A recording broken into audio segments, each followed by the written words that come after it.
Assalamu Walaikum. In this video, how to add bullet points in PowerPoint. Let's begin. First, I will open your project of example.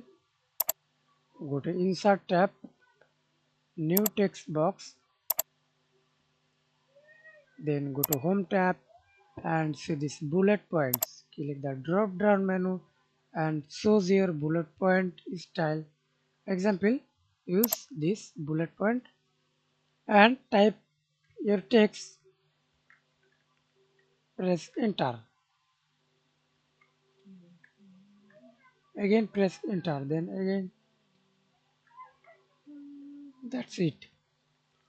Thanks for watching video. Please subscribe to my channel, like, comment, share.